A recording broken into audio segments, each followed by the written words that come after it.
Que alegria enorme! Estou aqui falando com o nosso querido Padre Sandro Maciel Ferreira.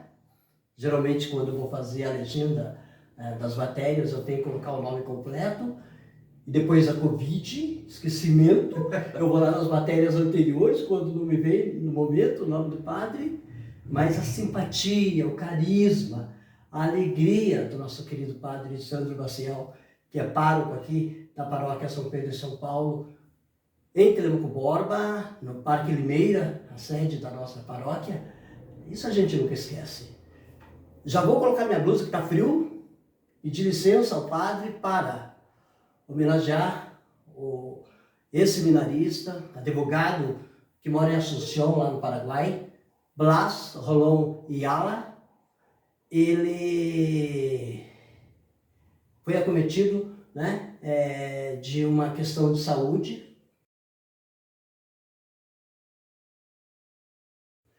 Esteve realmente numa situação que foi Deus e Nossa Senhora que teve ele nas suas mãos, e ele está recuperando muito legal, graças a Deus, né? Só sob cuidados ainda, mas comentava com o senhor antes de gravarmos que somente um milagre, somente a fé dele, da família e dos seminaristas em oração que podem nos dar hoje a alegria de saber que o Blas está se recuperando. Buenos dias, Blas, que alegria que estamos por ter a você melhor. Meu espanhol é terrível, meu inglês é ruim, meu português é pior ainda. Voltando a colocar a minha... Blas, é homenagem a você que começamos essa entrevista, se o senhor me permite. Boa recuperação, filho Deus, estamos em oração. Que lindo, padre. Padre, 25 anos de vida sacerdotal. Muito obrigado por me receber aqui na sua paróquia. Um bom dia. Bom dia, Alberec. É uma satisfação também recebê-lo aqui para contribuir justamente assim dessa divulgação do seu site, da sua reportagem.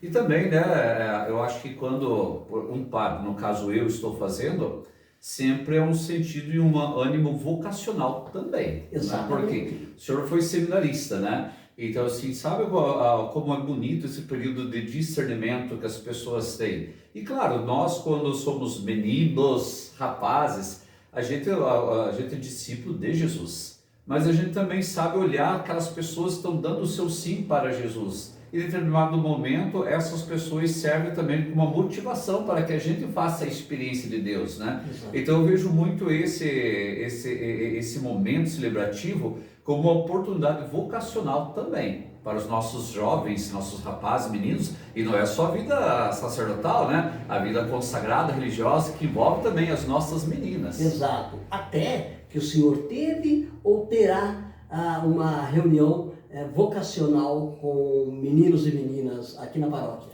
Então, Berec, no dia 15, no último domingo agora, nós tivemos então esse encontro vocacional com a presença do Padre Hélio, que é o animador, o responsável pela parte vocacional diocesana. Veio aqui fazer um bonito encontro com nossos meninos e meninas, né? E até alguns adultos, viu? Olha que esse ótimo. Discernimento vocacional. Eu vejo assim esse momento, e não por causa dos meus 25 anos, mas assim, todas as paróquias, há momentos assim, por exemplo, de determinados pastorais, movimentos que tem assim o seu, como que dizer, seu êxtase, né? A coisa alavanca, né? E acredito eu que nós estamos vivendo esse êxtase, esse alavancar vocacional na nossa paróquia. Nós estamos se sentindo, né? Muitos meninos e meninas com esse interesse do discernimento. Claro, a pessoa vai pensando, porque a vocação sempre é uma maravilha. Se a gente pensa assim, eu sei que é dado mais ênfase à vocação sacerdotal, porque são vocações mais raras, né? Mas hoje, para termos bons sacerdotes, como é importante termos boas famílias. Então, quando o contexto religioso dentro de casa, a igreja doméstica nos ajuda muito, né? Com certeza. Estava, antes de fazer a entrevista com o senhor, quando eu saí de casa, na verdade, pela manhã, caiu lá no meu Instagram um menininho de 6 anos, que ele reúne a família na hora do almoço, ao meio-dia, fazer o Ângelus. Olha só. Né? E o bonitinho é que ele faz às vezes do presidente da celebração ou quem está puxando, e daí ele não dá o complemento. Ele quer que as pessoas, isso é lindo, ele impulsiona papai, mamãe, irmãos a fazer a parte do responsorial. E é bonitinho, que ele fica caladinho, ele não responde junto, como quem diz, quero ver se vocês vão responder, né? E aí eu lembrei na hora do almoço no Seminário Redentorista, na sua cidade, Ponta Grossa, onde eu estudei ali no Baraúna, no Santíssimo Redentor, né? O soar do sino e o Ângelus sendo entoado antes do almoço, antes das nossas refeições. Padre, quantos exemplos a internet, a gente sempre fala, vamos falar no decorrer da nossa conversa, quantos bons exemplos a internet está nos dando de criaturinhas assim, sendo a imagem de Deus para nos levar esse chamado à vocação. Agora, temos na internet também um menino que ele não quer ser só padre, não. Ele quer ser bispo, daí tem o irmãozinho dele, bispinho menor. Isso é lindo, né, padre? A internet é um mundo maravilhoso, se a gente souber usar, claro. Exato. Né? Mas, filho Deus, hoje, essa figura já é casado, né? Mas eu tive um momento, assim, de doença, minha história, e... vou falar o nome porque eu sou muito amigo da família também, né? A família Takeda, japonês lá de Ponta Grossa, né? E o pai dele, o Nelson Takeda, um fisioterapeuta, daquele japonês, sabe? Nossa Senhora, né? Do sistema antigo, mas me colocou em pé, se não fosse... E daí tinha um menininho dele na época, era bem criança, acho que uns 7, 8 anos, tudo mais, né? Ele ia junto, porque eu não podia sair de casa, então o fisioterapeuta ia na minha casa. E ele ia junto e dizia, eu não quero ser padre, eu quero ser papa. Olha eu lá! Assim, mas nossa, não esqueça que para ser papa tem um caminho que você tem que passar pelo ser padre, né? Muito bom, verdade. Até fez experiência no seminário e tudo mais, né? Teve um discernimento vocacional e hoje pô, casado e tudo mais, né? Qual o Vive bem nome com a sua dele? esposa. O Lucas Takeda. Lucas, um abraço a você, viu? Que legal! Então ele queria ser papa. Queria ser papa. Eu falei depois que casou, ai, nossa, estranho. Ele foi em espanhol, né? Paga. É verdade. Né? O senhor sabe que em espanhol também, o padre, né? Sim, sim. Então, os nossos amigos do Paraguai falam, olha, não desvirtuei, eu sou padre.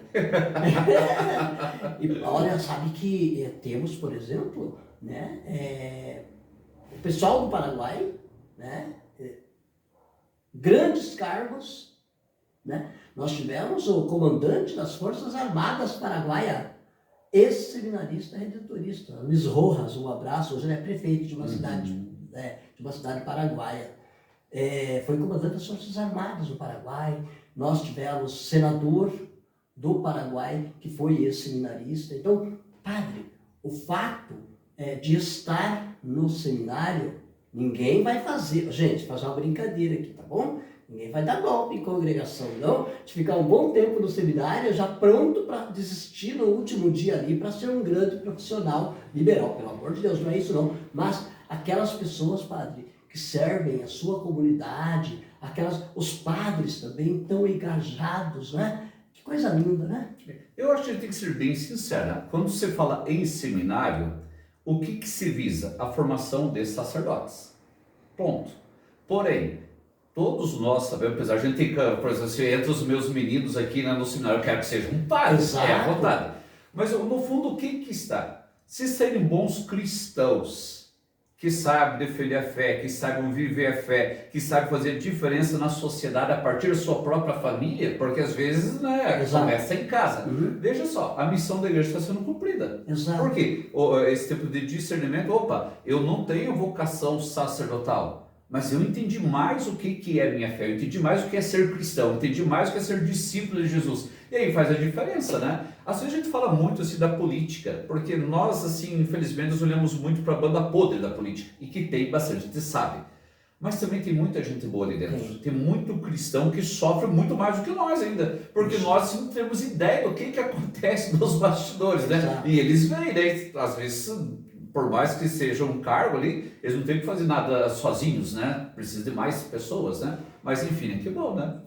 O padre, Nós já falamos na entrevista que fiz com o senhor para o especial de 9 anos do site americano, que o senhor me deu esse presente de ser meu entrevistado. Já estamos aí com 11 anos já, né? E aí nós comentamos da sua história, comentamos do seu retrospecto.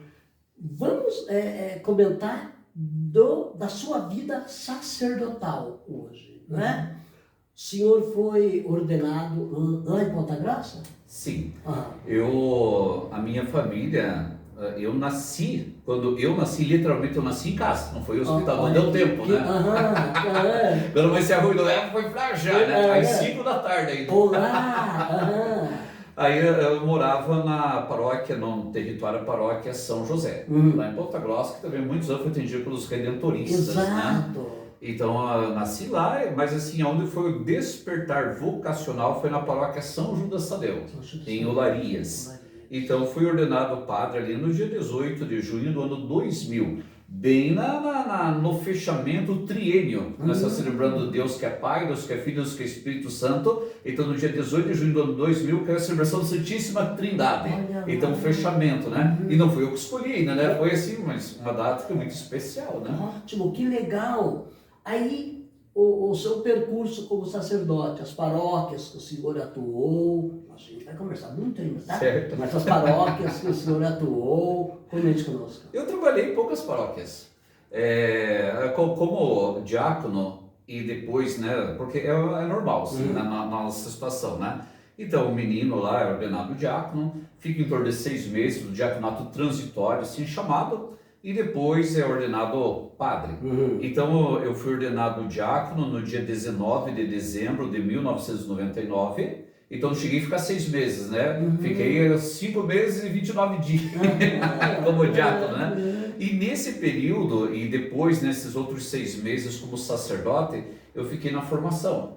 Então ajudando o reitor do Seminário Mãe de Deus, padre Celso Speck, lá na cidade de Irati. Hoje ele continua lá? Não, hoje ele está casado. Um abraço para você. E somos amigos, né? Mas assim, né? Só o discernimento que ele teve também, né? Mas então, assim, como... As palavras de Melquisedeque continuam com ele. Sim, continuam com ele, né?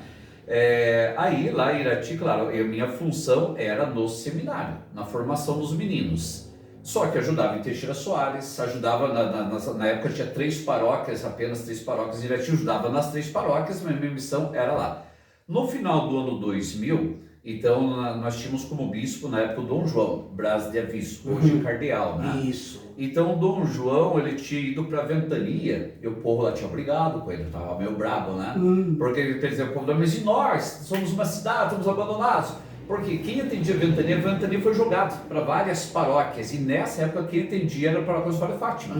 Mas sabe que o Nossa Senhora de Fátima atendia muitas cidades, Simbaú, Ventania, aqui mesmo, Telempo-Borba, toda a cidade. Então, assim, e a coisa era a harmonia ali, que também foi um tempo paróquio, mas era coisa muito complicada, assim, é muito trabalho para pouco padre. E claro, os padres não conseguiam dar o atendimento que o povo necessitava. Até hoje nós não conseguimos. Na verdade é isso, nós não conseguimos.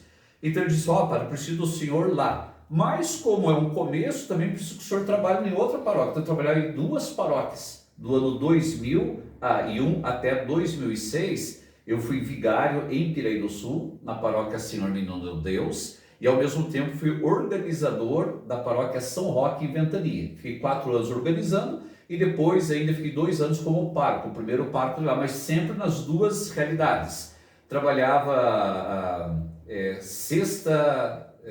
sábado, domingo e segunda na paróquia São Roque em Ventania, terça era folga, quarta, quinta e sexta trabalhava na paróquia Senhor Menino Deus, em Piraí do Sul. Piraí do Sul. Aí no final de 2006, daí já com o Dom Sérgio, nós tivemos um problema com o padre que trabalhava na paróquia São Sebastião. O problema que eu digo é que ele mudou de diocese. E daí a paróquia ficou, e eu fui lá como tampão. Vai lá para até a gente resolver o que faz, né?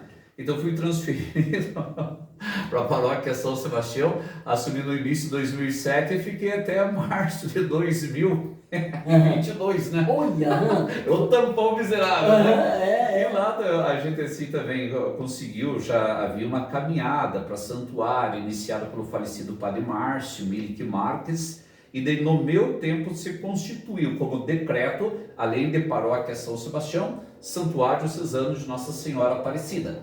Aí na Covid, o bispo teve que fazer algumas transferências, Dom Sérgio ainda, e eu fui transferido para cá. Então, oficialmente, apesar de ter 25 anos, essa é a minha terceira paróquia, né? Olha que Então, eu ótimo. passei poucas paróquias, né? Ah, que É legal. assim. Quem que é? Qual é o nome daquele padre que trabalha com vocês aqui na nossa região, que ele tem assim a fisionomia do Cristo assim que a gente vê nas fotos? Ele é jovem assim tem uma barba assim. Joel Nalepa. Nesse momento, uma foto do padre que ele esteve aqui conosco, uma celebração recente, onde eu falei para ele: padre, o senhor está preparado para a encenação da Paixão de Cristo. Tão querido, ele foi tão bem-humorado, como sempre tão educado, Sim. né?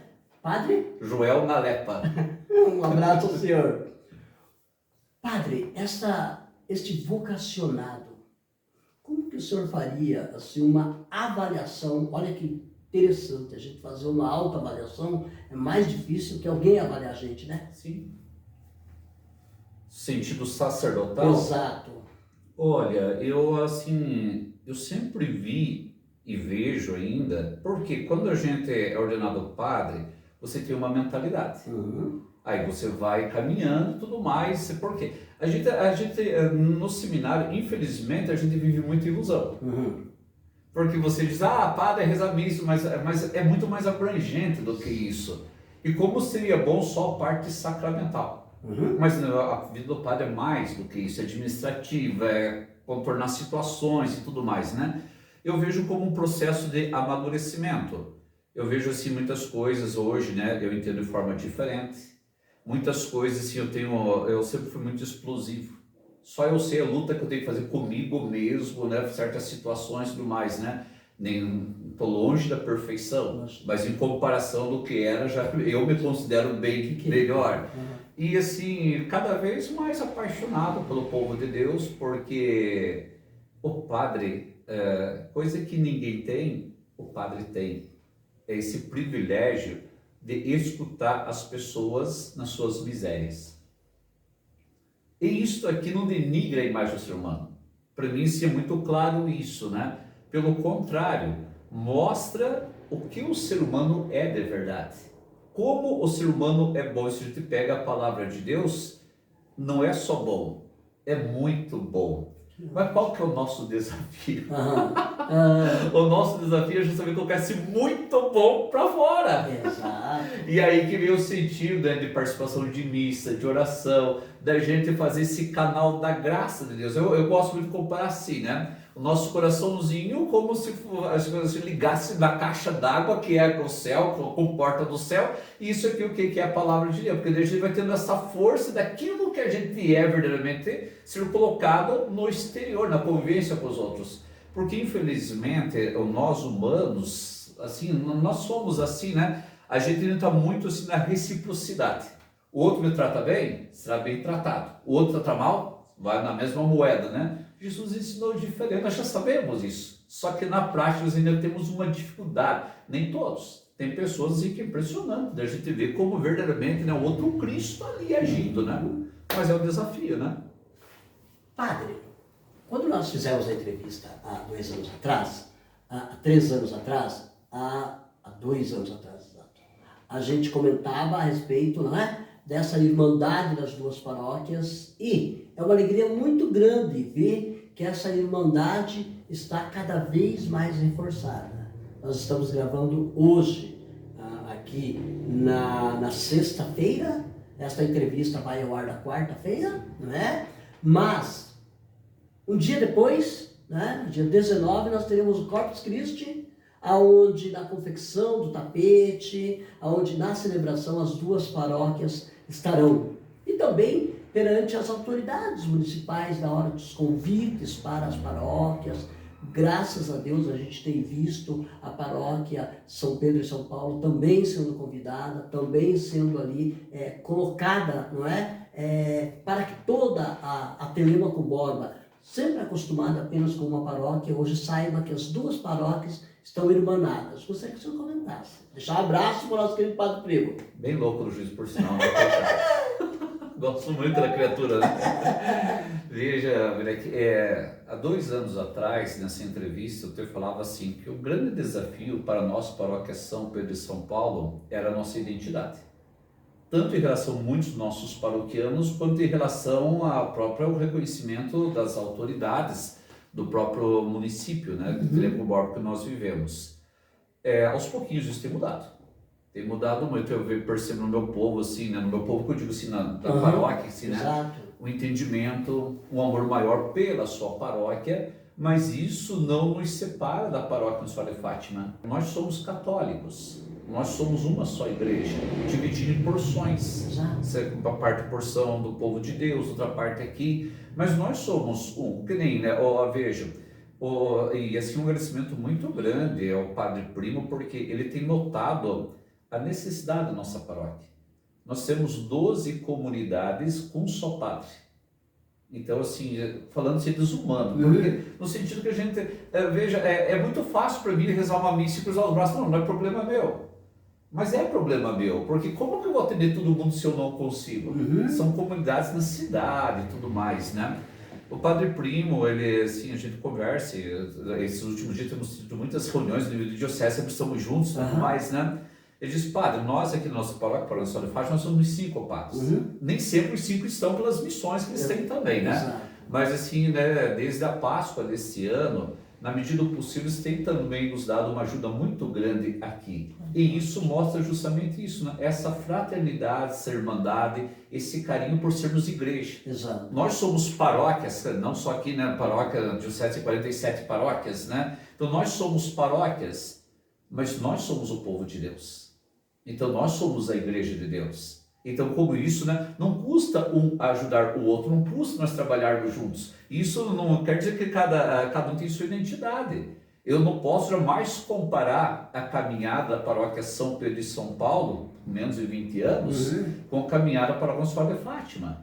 Então, eles têm um amadurecimento, e nós, assim, né, olhando para muitas situações deles, podemos aprender com eles também. E também, né, por sermos uma paróquia jovem, juventude, podemos ensinar também, né? Porque o jovem tem muito a ensinar. E a paróquia também não é diferente, né? Exato. Eu vejo assim, uma situação bem concreta na nossa paróquia. Nós temos a nossa capela caçula, que é a Nossa Senhora de Guadalupe, né? Exato. Nossa, assim, né? Por ser juventude, a capela mais nova, né? Como nos ensina e também como aprende, porque tem que ter maturidade, aos pouquinhos vão aprendendo, né? Nesse momento, uma foto lá onde estivemos com o Belecando na instalação, né? Que se chama, né, padre? Isso. Na instalação da comunidade da capela lá, né?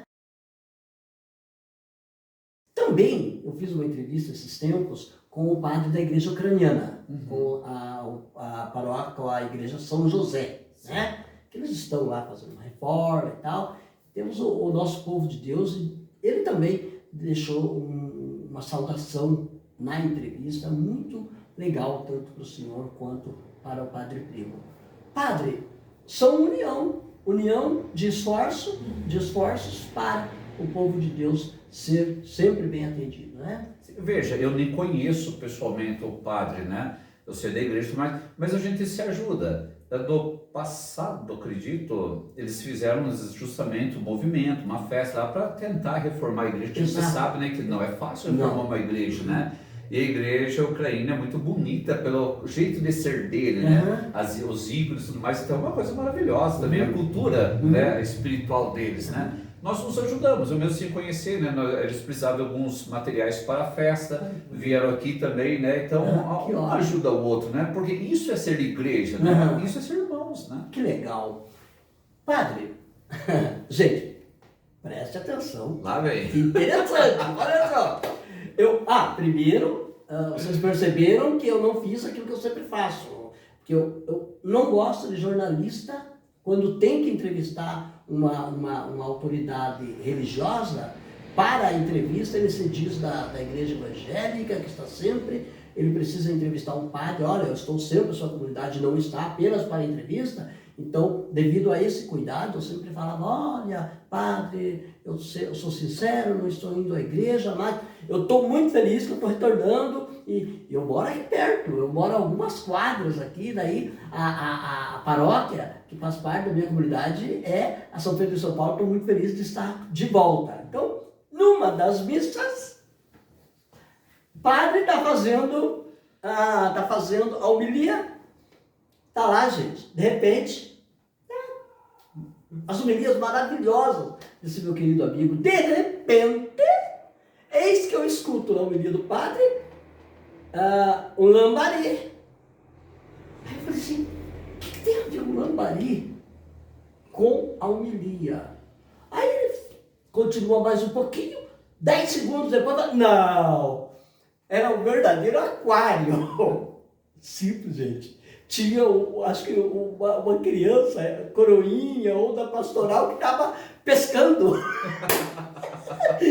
Foi muito bonitinho. Então, esse tipo de situação que o senhor tem, que parte do seu coração, faz com que o senhor ganhe mais e mais e mais o coração dos seus paroquianos. Padre, primeiro surge do seu coração os momentos bem-humorados que o senhor tem nas suas pregações. Que vocação linda essa, padre. É que eu não me aguento, sabe? Gente, essa do lambari foi muito legal. E veja, o padre tem uma posição privilegiada, porque eu estou vendo tudo o que está acontecendo, né?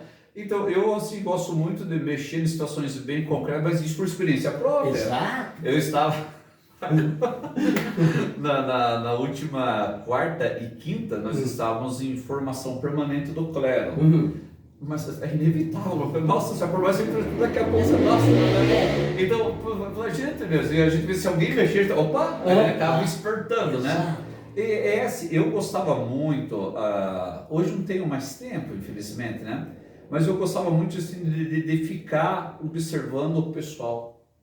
Eu sou natural de Ponta Grossa, sou pontagrossense.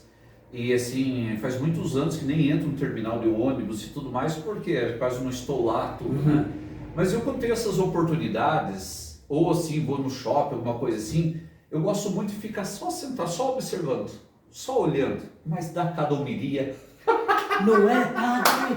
Não é. Porque você sobe olhar o povo, você entende o povo, e daí você começa a falar a linguagem do povo. Então, certas pessoas, sei o que, todo mundo sabe, todo mundo entra num contexto. E assim, eu não sei, eu imagino, eu não sou redentorista, eu sou diocesano, Sim. mas eu imagino Santo Afonso assim. Porque qual que era a situação dele, né? Mas por que o povo não entende a palavra de Deus? Por que só, né, na época, só os letrados, só os entendidos? Não, vamos lá com o povo, vamos tudo mais bem louco no juízo, imagino ele devia ser, né? Eu gosto assim de identificar ele ao Padre Primo, porque eu digo o Padre Primo bem louco no juízo, né? Eu acho que ela é uma pessoa meio atormentada, assim. Já começa pela decisão dele que o nosso querido Rui Fava, junto com o Rubens Fava, ex-seminarista, né, um grande professor, um grande empresário da área educacional, ele fez o hino Afonso Redentorista. Então já começava Santo Afonso a ser assim, por deixar o império dele, a riqueza dele, isso, gente, para o mundo, louco para o mundo, mas para Deus uma riqueza, né? Então é verdade, deixou tudo que ele tinha. Exatamente, eu acho que é isso, sabe? Nós todos, o ser humano tem sede de Deus. Independente de que buraco seja metido. Às vezes você mete no buraco atrás de Deus mesmo. Às vezes faz isso, a gente faz essa experiência, né? Mas eu acho assim que falta assim, a gente descobrir, chegar até o povo, entende? Eu nunca me preocupei em falar palavras bonitas. Pode ter certeza, quem já rezou comigo, que tudo mais, né? Se veio atrás de palavras bonitas, se decepcionou. Não, eu não tenho essa preocupação. E às vezes até, mas às vezes até o português sai bravo, né? Mas não é porque eu quero falar daquele jeito mesmo, porque daí, opa, chamou atenção, né? Eu acho assim, sabe, que é um desafio e falar a linguagem que o povo entenda. Porque nós, padres, nós assim fomos formados, uma das dimensões é chamada dimensão intelectual. E você tem que ser de certa condição, porque você não tem condição de ser paz se não tiver desenvolvido esta condição, entre as outras, né? Mas às vezes fica muito preso nisso. Eu quero ser intelectual, eu quero parecer intelectual, tô nem aí. Eu quero parecer com Jesus, é com ele que eu quero parecer, né? Que legal. É uma tentativa, filho. Algumas vezes eu fico muito satisfeito, outras vezes fico muito decepcionado, não com os outros, comigo mesmo. Imagina. Mas é uma tentativa, né? É isso que eu procuro fazer. Vamos comentar alguns temas dentro da igreja, assim, que a nova geração muitas vezes vem com ataques, não muito as novas gerações, pessoas que estão totalmente fora da igreja vêm com ataques quando vêm situações. Rapaz, vou precisar puxar a minha orelha. Eu não estou no momento, automaticamente eu já me inscrevo para ser dizimista, tá? Eu não estou no momento sendo dizimista, mas, padre, eu sou prova viva de que quando eu não pagava o dízimo, e sim ofertava, esses dias eu levei um puxãozinho de orelha correto de alguém, não, você não vai pagar com obrigação, você vai ofertar de coração aberto, você não vai dar, você não vai pagar o dízimo, você vai contribuir, você vai ofertar a Deus de coração contrito e de coração aberto. Padre, muitas situações de pessoas que não estão vindo à igreja, de pessoas que são debatedores contra a igreja, que quando se fala em dízimo, ela começa a fazer um monte de críticas. Tá, eu sou prova viva de que quando eu estava sendo dizimista, não por uma troca com Deus, como havia prosperidade na minha vida. Gente, é incrível. Gostaria que o senhor comentasse a esse respeito. Olha, eu assim não gosto de falar muito assim das pessoas, das suas frustrações, porque eu acho assim que às vezes quando a gente tem certa frustração, a gente projeta e daí pega situações como inimigas. Eu sou pregador da palavra de Deus. O dízimo não é uma invenção de padre da igreja, é algo da palavra de Deus. A partir do momento que a gente quer acreditar em Deus, que a gente tem o coração evangelizado, isso é automático. E eu não vou pagar o dízimo, eu vou devolver aquilo que eu entendo como uma bênção de Deus na minha vida. É simples assim. Depende muito como a gente trata Deus também, né? Exato. Por exemplo, no dízimo, né? Eu não sei da realidade dos meus paroquianos. Eu sei sim, por exemplo, claro, né? Prestação de contas e tudo mais, mas eu não sei paroquiano A, B ou C, qual a contribuição de cada um. E também não me interessa saber. O que me interessa é evangelizar essas pessoas. A partir do momento que elas façam a experiência de Deus, elas vão fazer a experiência do dízimo.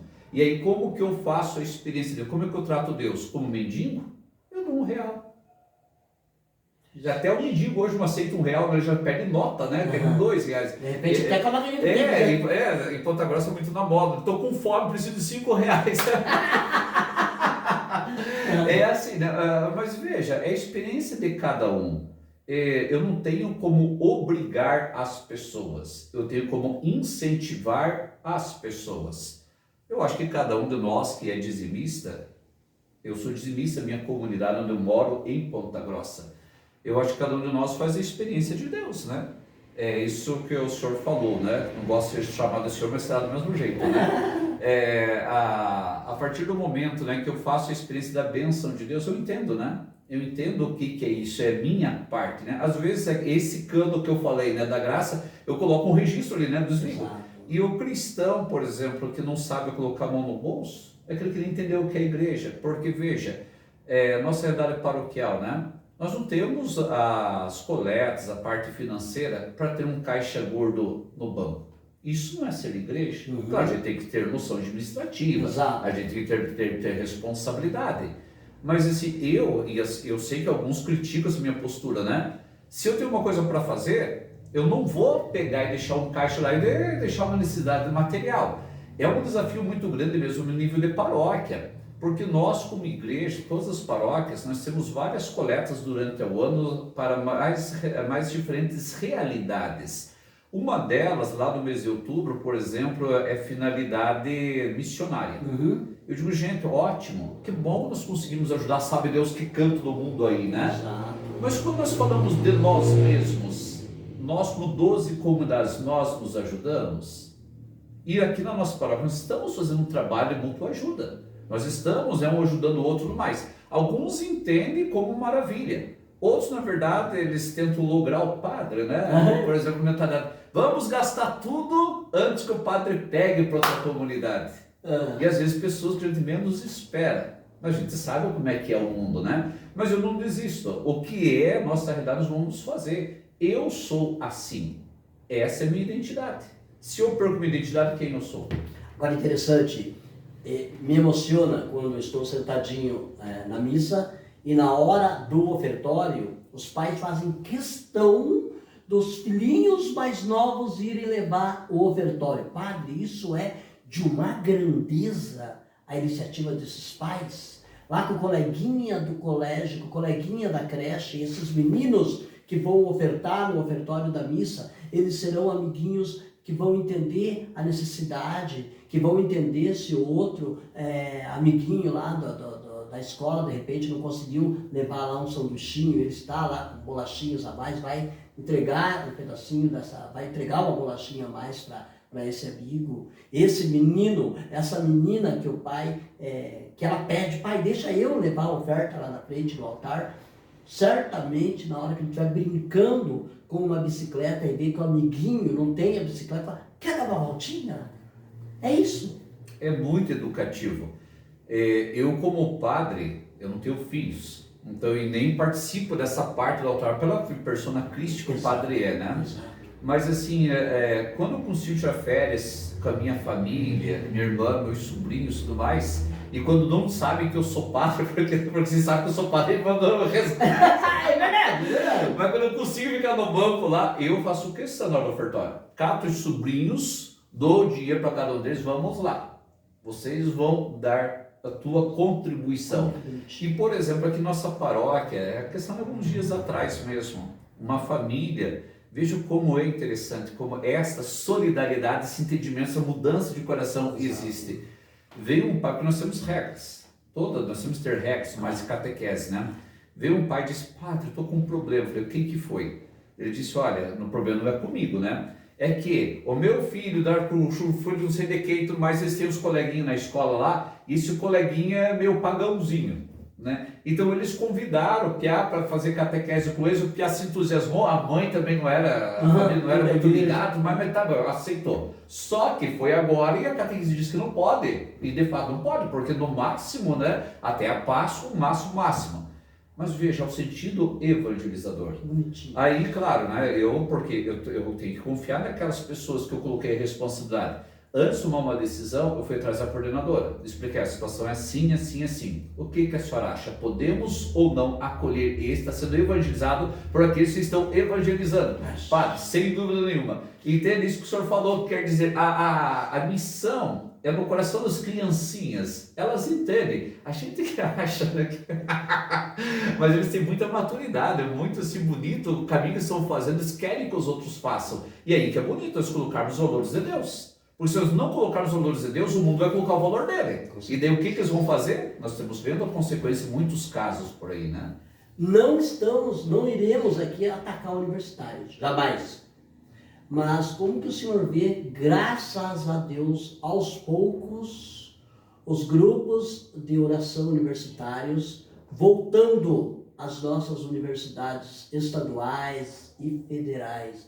Aos poucos a gente é surpreendido. Esses dias eu vi lá um grupo de oração universitária na USP. Eu falei, amém, louvado seja Deus, porque uma das respostas dos jovens universitários, quando é perguntado, para não passar vergonha, não participa da igreja não. Porque se ele falar participa, ele já vai ser jogado do lado, infelizmente, na maioria das universidades estaduais e federais. Como que o senhor vê esse retorno dos nossos grupos aos poucos nas universidades? Eu vejo assim, o nosso povo continua sendo nosso povo, independente onde esteja. Na universidade, eu sou de Ponta Grossa, o senhor sabe, lá em Ponta Grossa é um polo estudantil. Exato. Tem a grande UEPG, né? Nossa senhora, né? Eu não tive a oportunidade de estudar no UEPG, porque eu entrei muito novo no seminário e minhas faculdades eu fiz dentro do seminário, né? Tanto filosofia quanto teologia. Mas assim, para nós, pontagrossenses, é um orgulho termos a UEPG. Exato. E além da UEPG, as privadas, muitas delas agora federal e tudo mais, né? Então é bonito de ver essa situação de muitos jovens. Muitos desses jovens são de fora, são de outras cidades e tudo mais. Olha de onde você veio, olha a raiz que você tem, olha o teu crescimento, olha quem que você é. Você realmente quer fazer experiência o filho pródigo? Você quer ir lá comer lavagem? Se você tem comida boa em casa, por que isso fazer a experiência da lavagem? Então isso tudo, eu fico muito entristecido com essa situação que existe em muitos lugares, né? Graças a Deus, a oração tem unido muitas pessoas. E quando, por exemplo, a gente tem que imaginar assim, filho, veja, a pessoa, o jovem lá, será 17, 18 anos, né? Sempre esteve em casa, daqui a pouco você se sente sozinho. Se não tiver esses momentos de pessoas que se identifiquem, é muito fácil você escutar o assobio de qualquer outra coisa. Surpresa. Sim, mas a partir do momento, não, nós temos nossa oração. A gente tem que entender, queridos, que se a religião aprisiona, ela não é religião. Porque ela nos religa com Deus. Então ela nos dá a liberdade de Deus. Tudo eu posso fazer, mas em tudo me convém. Exato. Isso aqui não é para agradar a Deus, é para mim não me destruir. Exato. Porque quando eu tô com os burros na água, eu vou entender que quem que me acolhe e volta é Deus. Fala, vem cá, filho, deixa eu dar um abraço, seu trasto. Exato, exato. Mas eu vejo assim com muita alegria e tudo mais, né? Esses momentos, né, de vida de oração. Até no antigo Seminário Redentorista Baraúna, lá em Ponta Grossa, até quando eu estava lá, tinha missa ao meio-dia. Olha que legal. Lá na capela deles, né? Então tinha missa ao meio-dia, não sei se hoje continua tendo, né? Mas era para quê? Olha, vocês, vamos rezar um pouquinho? Vocês não vão comer só alimento, arroz com feijão, o sanduíche lá de vocês, né? Mas vocês vão comer o alimento espiritual. A Universidade Tecnológica? Exatamente. Hoje eu não sei dizer se ainda tem, né? Mas até o momento que eu estava em Ponta Grossa tinha, porque o Padre Márcio, que é falecido, ele era pároco da Medianeira. E a Medianeira abrangia, então, era território ali, né? E até às vezes foi algumas celebrações lá também, Olha né? que legal. Então, eu acho, nossa, formidável. Não sei porque o Berek adorava a parte de baixo lá, que ficava na capela, que era a cozinha. A cozinha. Ela era a primeira a entrar, a última a sair. Né? Era terrível, terrível. Inclusive, né, eu sou um dos maiores filadores de boia na hora que tem festa nas comunidades da sua paróquia, né? Então eu sempre comento com as pessoas, falo assim, gente, o jornalista, se ele for comprar o bilhete de todos os momentos em que ele cobre, aí não vai ter dinheiro para, né? Então daí vocês são muito piedosos comigo de entender e falar, ô jornalista, quer almoçar conosco? E aí eu não perco 2 horas, você fala, o quê? Tá com o pratinho na mão, já. Então muito obrigado por entender isso, viu? Tá de frio da mesma forma, muito obrigado, viu? Só que daí quando são eventos normais, o pessoal tá reparando que eu só chego na hora mesmo do café e tal. Estão começando a desconfiar de mim, sabe? Padre, a sua palavra àqueles filhos, rapaz, tá voltando naquele tema. Era tão fácil levar meu filho para a igreja até chegar nos 12 anos de idade e tal. Chegou nos 13, tá difícil.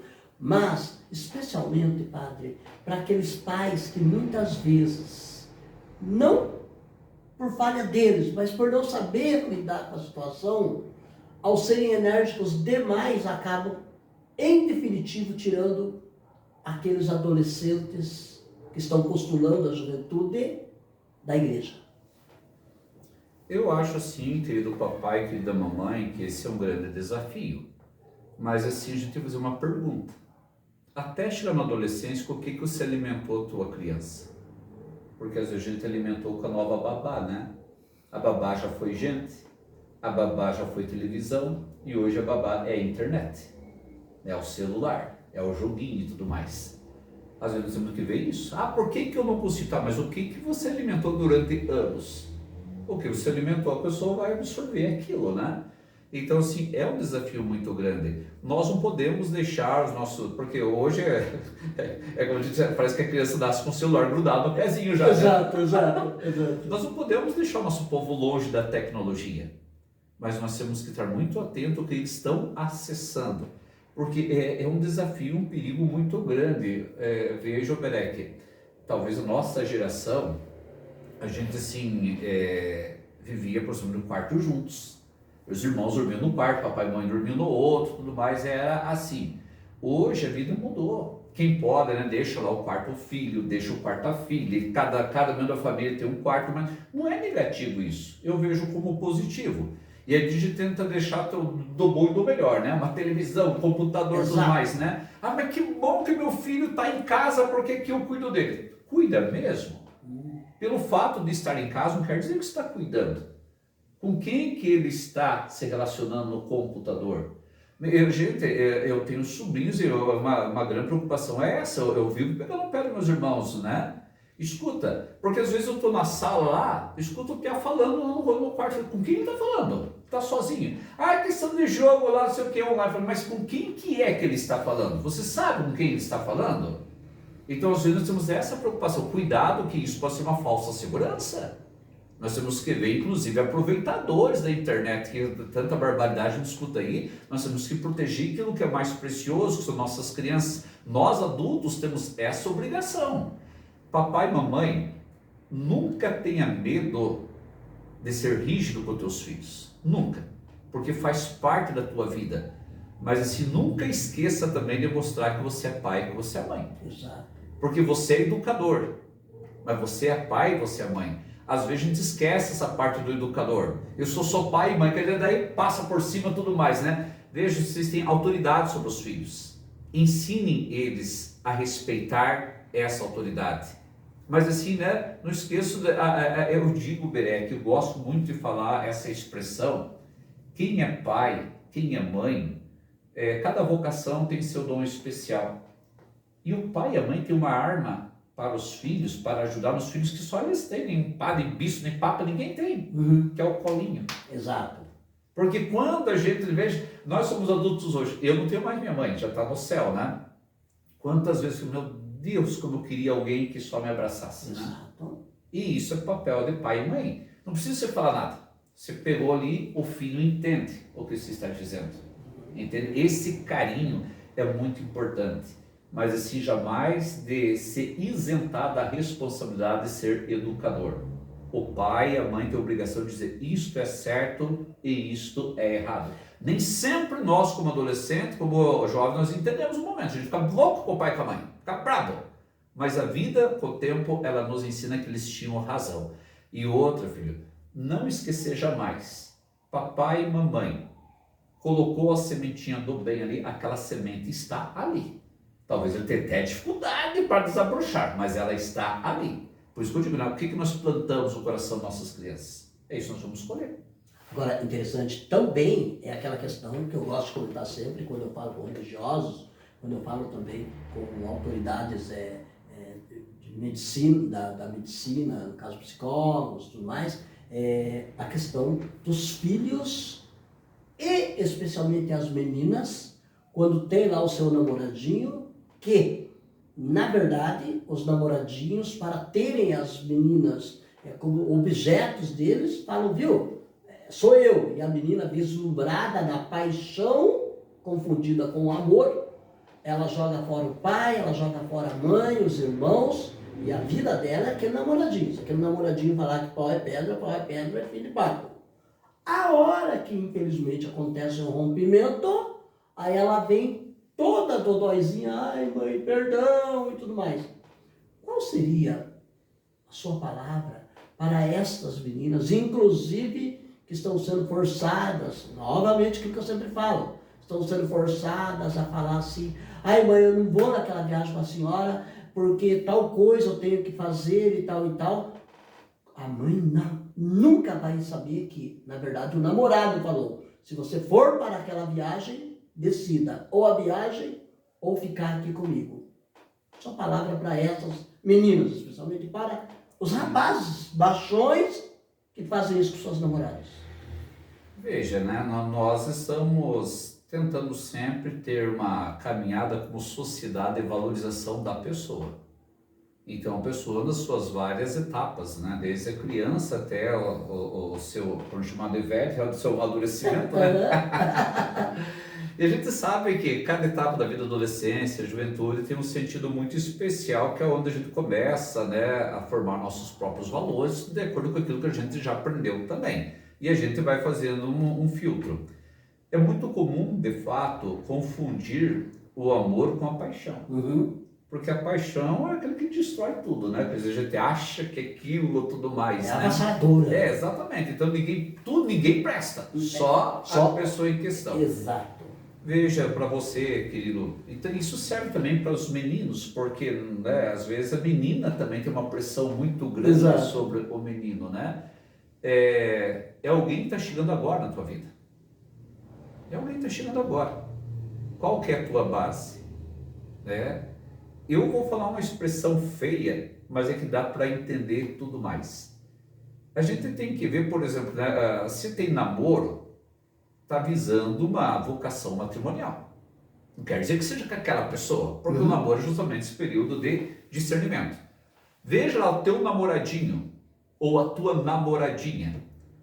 Quando se começa a conversar, para onde ele quer te levar antes?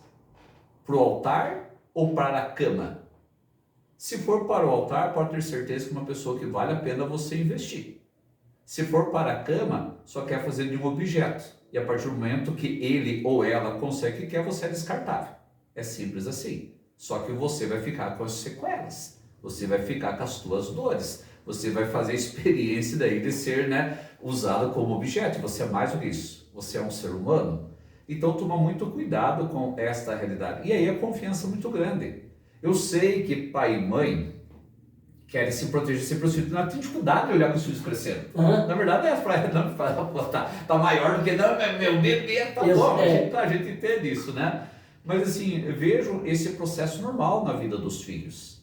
Porque se vocês tivessem essa sintonia, onde conversam, é mais fácil entender que na adolescência é um despertar natural da menina pelo menino, do menino para com a menina, o namorinho que nós chamamos. Agora, se nós colocamos isso, né? Meu Deus, o mundo vai acabar, calma, sossego. Aí você joga, né, o filho ou a filha na boca do leão. Então é importante ter esta caminhada, esse amadurecimento. Os pais, né, sabem que os filhos vão crescer, vão bater as asas, passarinho, né? Mas então, assim, ajudem eles, né? No toque do ninho, mas ajudem eles, né, no momento certo. É simples, né? É uma coisa simples que nós temos dificuldade de lidar com essa simplicidade, né? Eu posso ficar à vontade de comentar essas coisas com o padre, que é uma autoridade espiritual. Aquela mãe que faz um forfé lá no shopping, lá no supermercado, de deixar o filho de 3 aninhos bater nela, bater na cara, falar palavrão. Aí o filho com 6 anos, infelizmente, ainda continua desta forma e tal. Aquela mãe que vai lá na professora, no colégio lá, mas destrói o pessoal da secretaria, porque o filho dela e tal, e aí o filho dela assiste aquela cena e falta soltar foguete. Eu falei que vocês... Novamente, eu posso falar isso, porque o senhor é um diretor espiritual. Um recadinho para esses pais. Pois é, queridos papais, é o desafio de ser pai e mãe, né? Eu sei que é sempre uma proteção, e deve ser, nossas crianças e adolescentes devem ser protegidos mesmo. Mas não esqueça que estão num grupo social, estão num grupo de escola, estão num grupo de amigos. Na escola tem autoridade, tem lá, né, os diretores, os pedagogos, os professores e tudo mais, né? Essas pessoas não querem o mal dos filhos. Muitas deles são pais, são mães também. Aquilo que se sente, eles também sentem. É importante sempre a gente saber ter muita abertura, né? O que aconteceu de verdade? Porque às vezes a gente diz que o meu filho anda com o Saci, mas às vezes o meu filho é o Saci. Então você vê, olha, porque a gente tem que entender isso. Nós não queremos o mal dos outros. Nós todos adultos estamos aqui para nos ajudarmos. Agora aquilo, né, por exemplo, né? Com 2 aninhos, pá na cara, né? E palavrão, palavrão. Você está ensinando a pessoa a ser assim.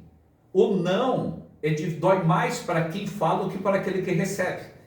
Mas o não faz parte da nossa educação. Isto não pode. Não é se você bateu na tua mãe. Sabe, se nós não corrigirmos, nós vamos criar monstrinhos. E depois não adianta chorar. Porque foi como eu criei. É um desafio. Sabe, Oberek, eu vejo assim. As gerações anteriores, nós nem sempre fomos tratados com carinho pelos nossos pais. Não é culpa deles, eles aprenderam assim. Era um sinal de fraqueza demonstrar sentimentos. Onde é que já se vê? Quantas vezes nós estudando, homem não chora? Eu choro. Eu não tenho problema, né? Choro, né? Sou muito chorão, por sinal, né? Então a gente poderia demonstrar sentimentos. E a firmeza ser um cavalo bruto, assim. Hoje em dia, graças a Deus, as gerações mudaram. Graças a Deus. Pai pega, abraça filho, mãe pega, abraça filho. Quer dizer, nós não temos medo, não temos vergonha de mostrar o nosso amor. Isso é um grande avanço. Mas assim, né? Essa é a parte boa. Mas não é porque você, agora vou deixar meu filho fazer tudo o que quer, porque você não deixe. Você é pai justamente para cuidar dessa criança, para fazer com que ela tenha os valores da sua. Não estou falando nem da religião.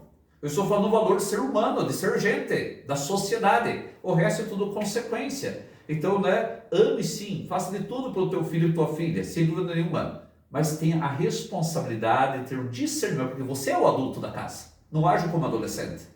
Você tem a responsabilidade de ter o discernimento do que deve ser feito e do que deve ser evitado. Essa é a tua obrigação. E Deus com certeza vai cobrar aquilo que compete a cada um de nós. Agora, pegando essa deixa do Senhor, nós somos frutos das nossas escolhas, voltando lá aquele namoradinho, aquela namoradinha que viu qual era o procedimento do menino ou da menina e ainda assim continuou, né? Nós somos frutos das nossas escolhas, né, padre?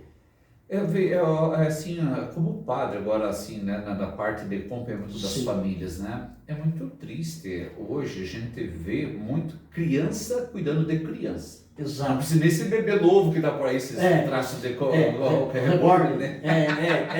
Não precisa dizer, mas às vezes, menina, eu fico indignado, sabe? Menina, quem que é tua irmã? Não, minha filha, como tua filha? A pessoa sabe que não tem. E daí o que é? A casa da avó e do avô virando creche. Não. O avô e a avó tem que também entender isso, né? Quem é o pai, são eles que cuidem. Não estou dizendo que o avô e a avó não podem auxiliar e tudo mais, né? Mas assim, né? Veja, a educação parte dos pais, a parte dos avós é mimar, né? Agradar e tudo mais, né? Mas assim, não assuma uma responsabilidade que não é tua, porque a gente assim deixa os outros sem vergonha. Exato. Então daqui a pouco, né? Vou fazer mais um filho lá. É fácil na vida, porque quer dizer, né? Deus que me perdoe, vive com uma parrideira para os outros cuidarem. Não dá para ser assim, né? E às vezes é isso, claro que a gente não. Eu entendo que não é maldade, mas padre, como eu vou deixar? Escuta, mas a partir do momento. Até quando você vai evitar de dizer o não? Até quando você vai evitar de dizer que a pessoa está errada? Né? Porque é um discernimento que a pessoa tem, é consequência do que o senhor falou, das escolhas, né? Tem que ter essa responsabilidade, né? Veja, gente, ninguém de nós tem direito de ficar jogando pedra nos outros, porque nós somos feitos do mesmo barro. Infelizmente, às vezes a gente erra. Agora, errar é uma coisa, permanecer no erro é outra, né? Se acaso, né, acreditou, fez burrada e tudo mais, né? Então aprenda. É simplesmente isso, aprenda com o erro, para não cometer de volta. Afinal de contas, a primeira pessoa que vai sofrer é você mesma. E você tem direito a ser feliz, né? Mas a felicidade não como um momento feliz que o mundo oferece. A felicidade como algo existencial, né? Vou fazer pouco texto nessa matéria, se o senhor me autorizar, deixando mais a nossa reflexão para que as pessoas assistam, porque é uma lição de vida, viu? Deixa eu lembrar, o meu querido Padre Donald foi meu diretor lá no seminário, as pessoas falam assim, quando ele aqui estava, o senhor lembra do Padre Donald? Ele fala, o Berek é uma verdadeira pregação, uma aula, assim contigo também, viu? Obrigado por abrir aí para que eu ficasse à vontade, porque na verdade a gente deixa essas reflexões às famílias, né? Padre, eu sei que o seu agradecimento à comunidade onde o senhor está hoje, o senhor é pai, padre, mas acolhido como um filho por esta comunidade, né? Mas eu gostaria, para a gente já estar se encaminhando para o final, eu gostaria que o senhor falasse dos agradecimentos que o senhor tem pela sua família, pelas aquelas pessoas que lhe impulsionaram a chegar no dia 18 de junho de 2025, 25 anos de sacerdócio. Fique à vontade. Primeiramente, né, veja, eu também não venho de uma família perfeita. Minha família, assim, teve aquela separação dos meus pais e tudo mais, né? Para os filhos, e uma das coisas que eu sou muito família, talvez seja por causa disso, porque muita coisa que eu vejo nas famílias, eu vivi na minha família. E a gente, assim, poderia ser diferente, né? Então, vocês aqui formam famílias, né? Cuidar, em primeiro lugar, né? Para não deixar o vício entrar na casa de vocês. Porque o vício destrói. Foi o que aconteceu na minha família. Então, o vício destrói relacionamento, mais machuca as pessoas, abrevia a vida. É um monte, uma série de consequências. E pais separados é uma tristeza muito grande para os filhos. Eu sei disso porque eu não falo, eu vivi isto. E poderia ser diferente, mas infelizmente não foi. Não estou aqui para julgar ninguém também, mas a experiência que eu como filho fiz. Então procure ter essa caminhada, né? E agradeço mesmo muito, sim, a minha família, porque apesar de tudo, eu já me contei, minha família era contra o ser sacerdote. Durante os 10 anos de caminhada desse seminário, eles só foram aceitar no final do 9º ano. Então, assim, isso era um peso também. Mas, assim, é a família, é minha origem. Eu nunca vou ter vergonha de quem eu sou, da onde eu vim e aquilo que eu passei. Porque talvez tudo isto foi necessário e fui chamado por Deus, talvez por ter essa experiência, para tentar entender um pouquinho e dar pelo menos uma luz para as pessoas que, por vezes, são tentados a esse tipo de situação. Como padre, Deus é tão bom, colocou pessoas maravilhosas na minha vida. Já no discernimento vocacional, tudo mais, outros padres, outras pessoas, outras famílias e tudo mais, né? Como paróquia, eu trabalhei em poucas paróquias, mas eu tenho assim uma coisa muito clara para mim. Cada vez que eu saio de uma paróquia, eu saio do local, não da vida das pessoas, e nem as pessoas saem da minha vida. Então, assim, eu sempre entrei pela porta da frente e sempre quero sair pela porta da frente também. Eu digo assim para mim mesmo, qual que é o melhor local aonde eu deveria estar? É onde eu estou. E é aqui que eu tenho que fazer a diferença. É aqui que eu sou acolhido, é aqui que eu tenho que fazer com que essa semente do Reino de Deus que já existe, ela desabroche cada vez mais. Então esse povo a mim confiado aqui da paróquia São Pedro de São Paulo e Levoco Borba, é onde é a minha família espiritual, por assim dizer. Porque aquilo que você falou, eu sou tudo, né? Eu sou pai, sou filho, sou padre, né? Então, né, eles cuidam de mim do jeito dele. Eles cuidam de mim, né? Tem umas preocupações que nem na própria casa eu nunca tive, né? Às vezes a pessoa se preocupa, padre, o que o senhor vai comer hoje?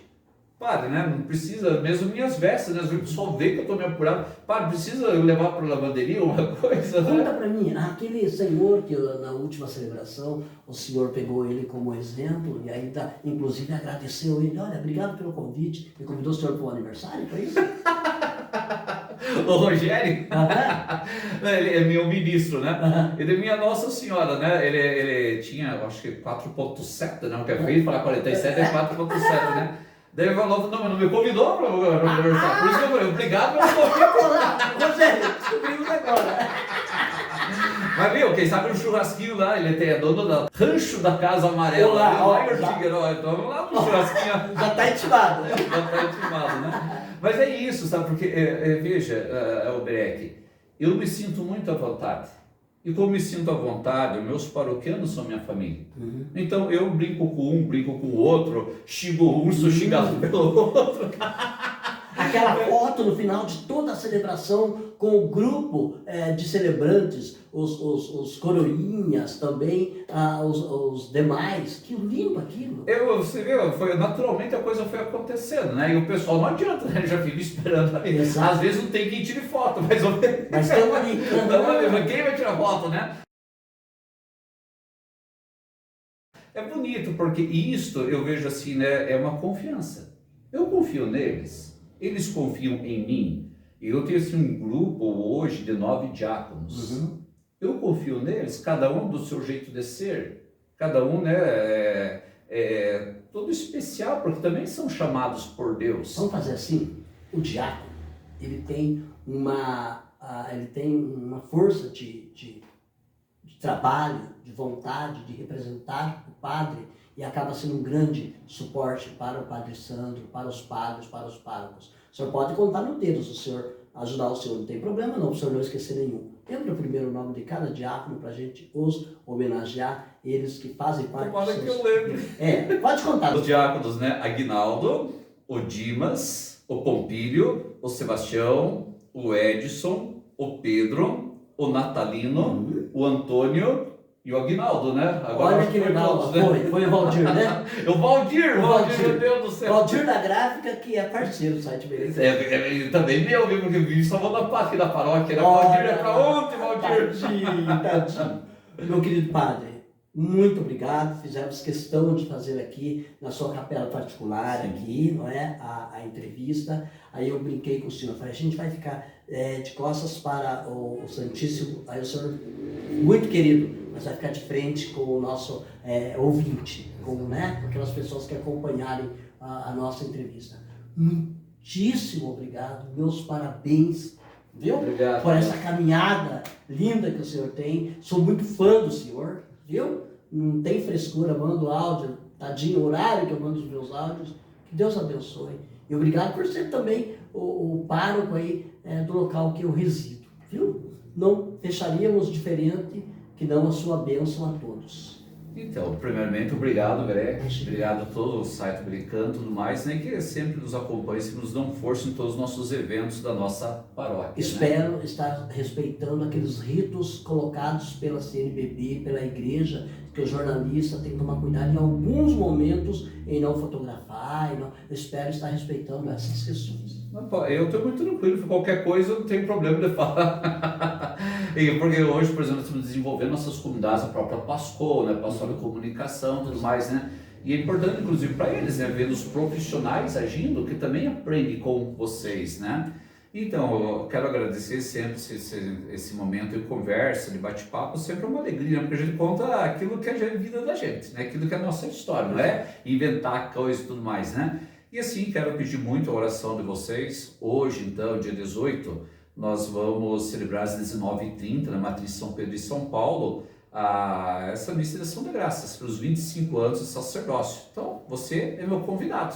Sinta-se muito motivado para participar, rezar comigo, né? Esse momento que eu assim celebro o chamado que Deus me fez sei lá, né, 25 anos só de padre, né? Mais 10 anos de seminário, mais 5 anos de coroinha e tudo mais. É uma vida, na verdade, exato, né? Exato. Ou como diz o senhor, me escolheu lá no ventre materno e tudo mais, né? Não é verdade? E assim, se puder, sempre reze uma Ave Maria pelo Padre Sandro, pelos demais padres e tudo mais, essa oração, essa comunhão dos bens espirituais que Deus nos dá. O Senhor esteja convosco. Ele está no meio de nós. A bênção de Deus Todo-Poderoso, Pai, Filho, Espírito Santo. Amém. Novamente, Deus abençoe. Vamos dar um tchau lá? Ei, tchau, gente. tchau, Viva o Padre Sandro. Viva!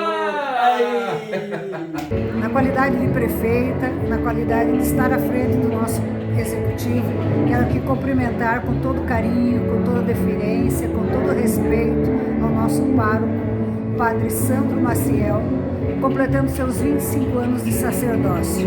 É uma missão que não tem palavras para a gente expressar a importância de tudo isso. É um homem de Deus que cuida do nosso povo, que cuida da paróquia São Pedro São Paulo, que leva a evangelização, que leva a palavra, que leva o carinho e que acolhe. Isso é muito importante. Padre Sandro, nosso pároco, fica aqui o meu carinho, fica aqui minha gratidão e a nossa administração pública sempre à sua disposição e à disposição do nosso povo. Deus abençoe imensamente. Olá, filho de Deus. Não é assim que chama todo mundo? Então hoje é a tua vez. Filho de Deus abençoado, 25 anos de caminhada ministerial. Padre Sandro, estou passando aqui, também eu, para deixar meu abraço, que Deus te sustente a cada dia e saiba que elevo a Deus uma prece por esta caminhada ministerial. Olha quantos frutos nesses 25 anos. E posso dizer que, olhando para o teu sacerdócio Isso me inspira a perseverar, a continuar também fiel a esta missão. Que Deus te conserve sempre nesta alegria, nesse entusiasmo, nesse jeito animado de ser e de falar de Deus. Forte abraço, parabéns e que venham muitos mais anos aí pela frente. Quem sabe daqui a algum tempo estaremos juntos celebrando os 50 anos. Coragem, filho de Deus, abraço. Padre Sandro Maciel, nessa data tão significativa, especial, em que é celebrado 25 anos de seu ministério sacerdotal, aí na paróquia São Pedro de São Paulo, eu quero expressar a minha mais profunda gratidão a Deus por sua vida e por sua missão. São 25 anos de entrega, de doação, de cuidado e de amor à igreja e ao povo de Deus. Seu ministério tem sido um farol de fé, de esperança, de caridade em nossa cidade, sempre orientando, sempre iluminando a sua comunidade para buscarem a Deus e colocaram, assim como o Senhor Jesus Cristo, como fonte de vida e salvação. Louvamos a Deus porque um dia você disse, eis-me aqui ao chamado divino. Parabéns, Padre, por esse jubileu sacerdotal e que o Senhor Jesus continue a fortalecê-lo com saúde, coragem e alegria, com muita estima, respeito e consideração. Queira receber a minha mais sincera homenagem. Pastor João Maria Rodrigues, pastor da Igreja Batista Betel. Padre Sandro Maciel, 25 anos de vida sacerdotal. Que coisa maravilhosa. Eu gostaria e quero, em meu nome, Padre Primo, também em nome dos missionários redentoristas da qual eu convivo, também em nome de todas as nossas comunidades, paróquia Nossa Senhora de Fátima, te parabenizar, né, e pedir a Deus que Deus continue derramando em você, nos próximos 25 anos, se Deus quiser, todas as suas bênçãos, todas as suas graças. Maria Santíssima, carregue sempre você no seu colo. Maria Santíssima, cubra você com o seu manto sagrado e debaixo desse manto você possa continuar celebrando esse tempo maravilhoso que você está celebrando. Estamos juntos com você. Deus te abençoe, hoje e sempre. Amém. Olá, Padre Sandro, aqui é o Capitão Fidalgo, comandante do Corpo de Bombeiros aqui de Telêmaco Borba. E o motivo da minha vinda aqui hoje é parabenizar o senhor pelos 25 anos de sacerdócio. Uma data mais do que especial, que merece ser muito comemorada. E o nosso amigo Oberek, ele comentou que o senhor, quando era criança, o senhor sonhava em ser bombeiro. E muito embora, né, a vida tenha levado o senhor para outros rumos, como o senhor bem disse numa entrevista para o canal Berecando, hoje o senhor não apaga fogo, não apaga incêndio, mas o senhor incendeia o coração dos fiéis através do fogo do Espírito Santo. Então fica aqui registrado o nosso forte abraço em comemoração ao seu sacerdócio. Conte sempre com a gente.